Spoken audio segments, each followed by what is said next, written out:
mostra é da AUGM, a Associação das Universidades do Grupo de Montevidéu. São universidades que se reuniram do Mercosul, que tem projetos, trabalhos comuns, e a associação tem vários comitês. E nessas conversas surgiu a possibilidade de a gente fazer um intercâmbio da produção das cidades onde as universidades atuam, onde as regiões de abrangência. E aí surgiu a possibilidade de criar um circuito entre essas universidades, trocando essa produção. Como o festival se aproximava, a ideia foi chamar a coordenação do festival para estabelecer as bases, a infraestrutura desse circuito. Então, nós unimos a SESMA, o Santa Maria Vídeo Cinema, a Universidade Federal, através da Pró-Reitoria de Extensão e o Cineclube Abelim nas Nuvens, de Silveira Martins, e a UGM, esse grupo. A partir disso, nós passamos a elaborar o que seria um circuito ideal. A primeira proposição foi que os filmes circulassem e cada universidade ficasse responsável pela exibição. Então, daqui de Santa Maria, nós selecionamos alguns filmes produzidos aqui, finalizados e produzidos aqui, e enviamos para esse comitê cultural da UGM. Não é? Da mesma forma, a Universidade de Santa Fé, na Argentina, fez o mesmo processo e enviou alguns filmes. São esses os filmes que compõem a mostra nessa semana do SMVC.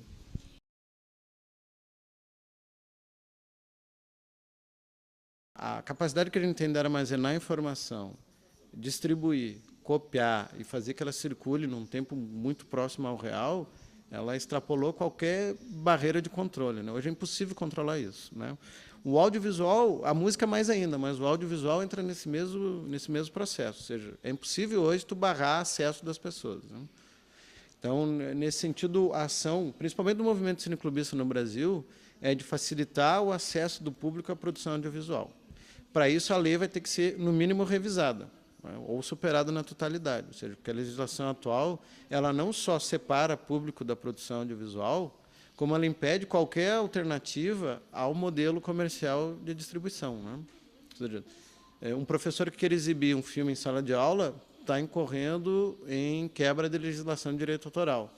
Um aluno que queira fazer cópia de livro, fotocopiar um livro, está incorrendo em quebra de direito autoral.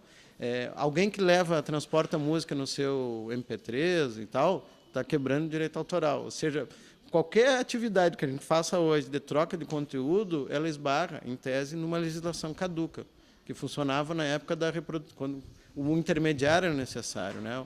A gravadora de discos, a produtora de cinema, a distribuidora. Hoje a gente não precisa de intermediário, nenhum. A gente vai direto à fonte. Então, o movimento cineclubista e o CNC tenta equilibrar essa relação. Para isso, a revisão da lei é fundamental. Mas, mesmo assim, a gente preconiza que filmes são feitos para serem vistos, né? E a gente está atuando há muito tempo nisso. O movimento cineclubista tem mais de 80 anos, e a ideia é de aproximar cada vez mais o público da criação audiovisual. 94% dos municípios do Brasil não tem cinema comercial. 94% dos municípios. Mas todos os estados da federação mantêm cineclubes em atividade, hoje. Então, quem garante o acesso à produção audiovisual são os cineclubes. Eles se pautam por 3 princípios. Não cobrança de nenhuma taxa que vise lucro, uma estrutura, em tese, democrática e o respeito à pluralidade cultural. Mais do que isso, a periodicidade das sessões, não é? E que essas sessões expressem ou dialoguem com as identidades culturais. Só o cineclubismo garante isso. Nenhuma outra forma de exibição garante isso. Basicamente porque preconiza o lucro e o mercado, né? Então, além da revisão da Lei de Direito Autoral, que várias instâncias estão se movimentando, a ideia é de que as gentes, todas reunidas, superam qualquer barreira, ou de mercado, ou de legislação caduca, ou de limitação e controle do Estado.